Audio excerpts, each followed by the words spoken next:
അത്താഴമൊക്കെ കഴിഞ്ഞ് അത്താഴം കഴിഞ്ഞ് നമസ്കാരം ഒത്തൊക്കെ കഴിഞ്ഞ് ഒരു 6 മണിയായിട്ടൊക്കെ കിടന്നപ്പ എന്നിട്ട് ഇപ്പോഴാണ് എണീറ്റത്. അപ്പൊ ഇന്ന് നമ്മുടെ റമളാൻ 1 അപ്പൊ എല്ലാവർക്കും എന്റെ ചാനലിലേക്ക് സ്വാഗതം.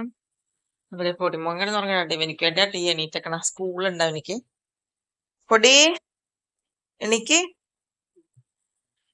ഇല്ലുന് നോമ്പാണ്. അപ്പൊ ഇല്ല് കിടക്കാണ് കേട്ടോ. ഉറക്കൊന്നുമില്ല ആശാനിക്ക്, ഇങ്ങനെ വെറുതെ കിടക്കണേണ്. ഉറങ്ങിയിട്ടില്ല കേട്ടോ, ആശാൻ ഒട്ടും കിടന്നിട്ടില്ല. പത്തിരിയൊക്കെ സെറ്റ് ആക്കിട്ടോ. അപ്പൊ ഇനി അതൊക്കെ കഴിഞ്ഞു. ഇനി വേഗം തന്നെ ചുടണം. ഇപ്പൊ തന്നെ 1 മണിയായിട്ടുണ്ട് കേട്ടോ. എനിക്ക് 1:30 ആകുമ്പോഴത്തേക്കും ഇത് ചുട്ടൊക്കെ കഴിഞ്ഞിട്ട് വേണം കേട്ടോ വേഗം തന്നെ ഫ്രഷ് ആയി. 2 മണിക്ക് എനിക്ക് ക്ലാസ് ഉണ്ട് കേട്ടോ. ഞാൻ കമ്പ്യൂട്ടർ ക്ലാസ്സിന് പോകുന്നുണ്ട്. അപ്പൊ അതുണ്ട് 2 മണിക്ക്. അപ്പൊ വേഗം ഹറി പറയുന്ന പണിയാണ് കേട്ടോ. പിന്നെ അത് കഴിഞ്ഞ് വന്നു കഴിഞ്ഞാൽ ഒട്ടും നേരം ഉണ്ടാവില്ല. അപ്പോൾ എന്റെ പണിയൊക്കെ കഴിഞ്ഞ് ചുടണതൊന്നും വീഡിയോ എടുത്തില്ല, നേരമില്ലാത്തത് കൊണ്ട്. ഞാൻ ക്ലാസ്സിൽ വന്നു, ചെറുതായിട്ടൊരു വീഡിയോ എടുത്തു. എനിക്ക് ചമ്മലാണ് കേട്ടോ ക്ലാസ്സിൽ നിന്ന് വീഡിയോ എടുക്കാൻ.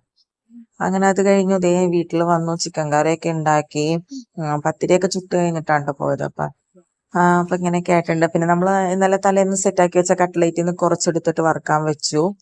അത് കഴിഞ്ഞിട്ട് ഭയങ്കര തിരക്കായി പോയിട്ടോ. ഞാൻ വീഡിയോ എടുക്കാൻ പോലുള്ള നേരം ഉണ്ടായില്ല. പെട്ടെന്ന് തന്നെ ബാങ്ക് കൊടുക്കലൊക്കെ ആയിരുന്നു. അപ്പൊ ഒന്ന് സെറ്റ് ചെയ്ത് വെച്ചിട്ട് വീഡിയോ എടുക്കാനൊന്നും പറ്റിയില്ല കേട്ടോ. ഭയങ്കര ഹറി ബറിയായി.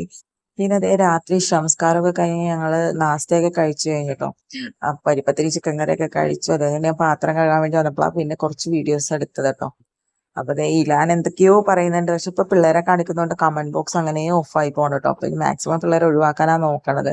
എന്തായാലും ഇന്നത്തെ വീഡിയോയിലും ചിലപ്പോ കമന്റ് ബോക്സ് ഓഫാകാൻ സാധ്യതയുണ്ട്. പിള്ളേർ ഉൾപ്പെട്ടിട്ടുണ്ട് കേട്ടോ. അങ്ങനെ നമ്മുടെ പാത്രം കഴുകലൊക്കെ കഴിഞ്ഞിട്ട് വേണം കിടക്കാൻ. നല്ല ക്ഷീണമുണ്ട്. നമ്മൾ പിടിച്ചപ്പോൾ ഉള്ള ക്ഷീണമല്ല, നമ്മൾ തുറന്നു കഴിഞ്ഞപ്പോഴാണ് ക്ഷീണം. അപ്പൊ താങ്ക് യു ഫോർ വാച്ചിങ്.